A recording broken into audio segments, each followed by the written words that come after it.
If you are in the market to buy a new TV, then Samsung is one of the best brands to buy. In today's tech video, we're going to do a review of the Samsung Neo QLED QN70F.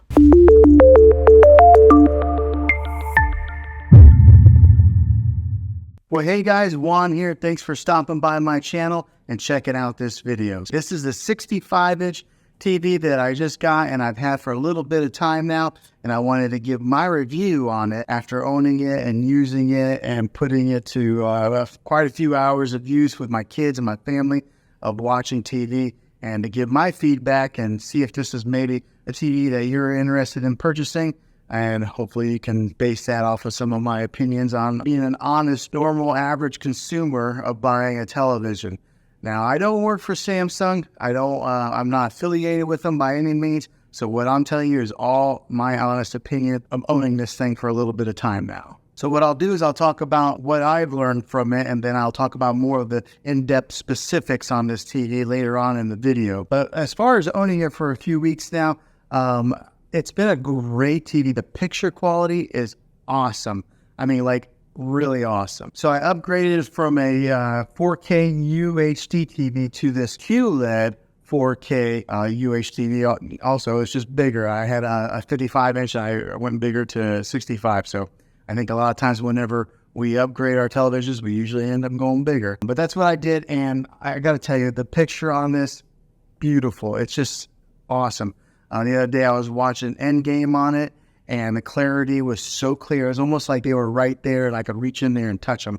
That's how the clarity is on this. Right now, I've got a background image on here. This is kind of like their screensavers that they have. Samsung has built in a ton of different kinds of screensavers that you can put on there. So instead of just having like a black picture, whenever you're not watching TV, you can have something that's pretty to look at just like this, and it stays on there for quite a long time. Now, one of the main reasons that I went with the QLED when I was shopping around for televisions, because I had it boiled down to two TVs. I was either going to get the Samsung QLED or I was going to get the LG OLED display, because I think that's what TVs are going to be going to in the future. So I wanted to make sure that I buy a TV that's going to last a while and it's going to be kind of future-proof, because how often do you buy TVs for your main living room? It's, every so many years. So I wanted to make sure that I got one that's going to last a while and it's going to be something that's going to be, a good TV for years to come. But the reason that I went with this one, the QLED, was because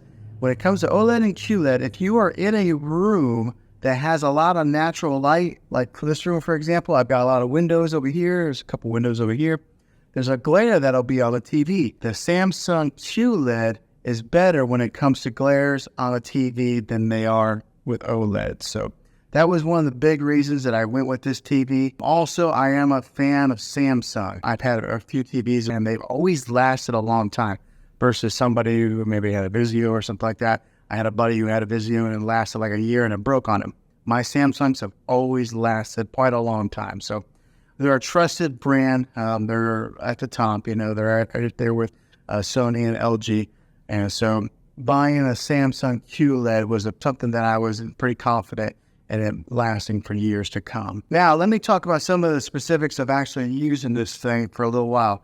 This has what's called Bixby built into it, okay? And anybody who has a Samsung device, they're pretty familiar with what Bixby is. But if you're not, Bixby is kind of like Samsung's Siri, like Apple's Siri, or it's kind of like their Amazon Alexa, okay? It has Bixby built in it, so you can talk to this TV and turn it on with the Bixby command. You just say, hey, Bixby. But let me tell you, it's not that good yet, okay? Samsung has some work to do with that. I would have to say that Amazon's Alexa is the leader in the industry when it comes to artificial intelligence and talking with voice commands. Siri works pretty good on my phone. Maybe not as good as Alexa, but these guys are last in line. I don't know. For some reason, it doesn't understand my voice very well. I sometimes got to yell it. But it does have that capability to have that voice command in your TV. So talk about living in the future. We're like in the Jetsons age, or Back to the Future too, if you're a fan of those movies like I am. Now, the other thing that I experienced that was kind of a con is that there was a time that I turned off the TV completely, and I was in the kitchen area and I was kind of cleaning, and then all of a sudden the TV just came back on. How creepy is that? But I'm sure it was because of that Bixby built in there that it turned it on, so it's almost like having poltergeist TV inside your house. So that was kind of weird. It's only done that twice to me. In the middle of the night, the TV came on one time. So in the good length of time that we've owned this TV, that's happened. So that's the con on it. But the pros outweigh the cons on this TV. It is such a great TV. The clarity, the picture on it is just amazing. So let's take a look at it a little bit. So the remote on this thing looks like this. Okay, so it's a pretty narrow remote. There's not a whole lot of buttons on there, so it's not real daunting. Sometimes you can get a remote that's got so many different buttons on there that you don't really know what to do with, but this is what the remote looks like, and it's kind of shaped like that. So it's almost a little bit narrow to lose into your couch or your recliner, but keep an eye on this bad boy. Now, the great thing with this, it is a smart TV, so it does have its own smart capabilities that are built right into the TV. You don't have to go out and buy an external stick to put in there, another like a Roku device or a Fire Stick or anything like that. Samsung has their own smart technology built into the TV. So when you hit the home button, just like this, it brings up all the different options of apps that you can download on there. And with this being one of the newest TVs on the market, one of the best TVs out on the market, it's got every app that you can pretty much think of. So it's got even Apple TV, which sometimes it's not available on all TVs, but this has Apple TV. It's got your Disney Plus, your Hulu, your Netflix, which are built in. And then also on the remote, it's actually got Netflix right here.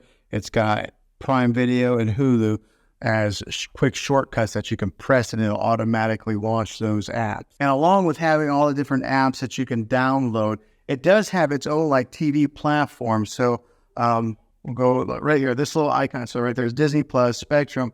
That little icon there is kind of like their own built-in platform, and it's got free movies on there also. It's got movies that you can buy. I haven't used it too much because I've always just used our Netflix or our Disney Plus, but it does have that capability in case you buy it and you don't have a subscription to Netflix, Hulu, or any of the other ones. You can watch free movies on their built-in platform. And like I mentioned previously in the video, it's got its ambient mode, so it's got all these different options to select different screensavers on there. So we'll go to the ambient mode screen on this right now. Okay, so it's loading, and then on here on the bottom, it's got different kinds of features. It's got like My Album, so maybe if you want to upload your own pictures to the Samsung platform, you could have your own pictures displayed on here. It's got like artwork. It's got like different kinds of contemporary type of artwork. So it's got so many different features on there. But I kind of like the landscape view, so I've kept that on there for a little while. Every once in a while, I'll change it up. And if you are in the whole smart things platform with the Samsung, it is built right into this TV to where you can control some of your other devices that are in that smart things hub.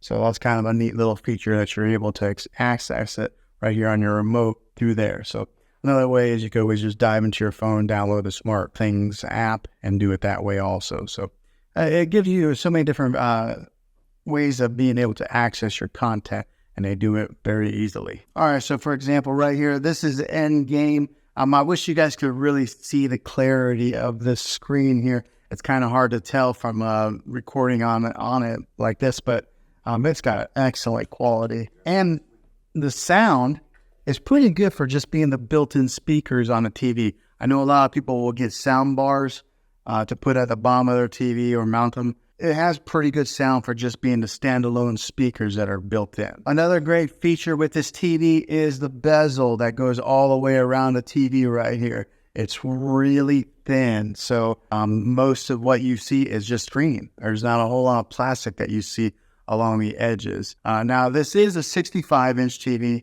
That's what it's advertised at, but I want to put a tape measure on it so that way you guys can see exactly what the exact measurement is of screen real estate that you get. So whenever they say the inches of a TV, you always measure from angle to angle like that. You don't measure across or down. So we're going to put a tape measure on this to see what it measures out to be. All right, so I got a tape measure here. Let's measure it. Okay, so the actual measurement comes to be about 65 3/8. So that's they actually give you 3/8 of an inch extra, so that's pretty good. That's what that measures, the actual measurement of screen real estate on this TV. Now, so that's some of the specifics of being an honest user, Probably a lot of people who are going to watch this video are not really ones that need to dive so much into the technical part of the television.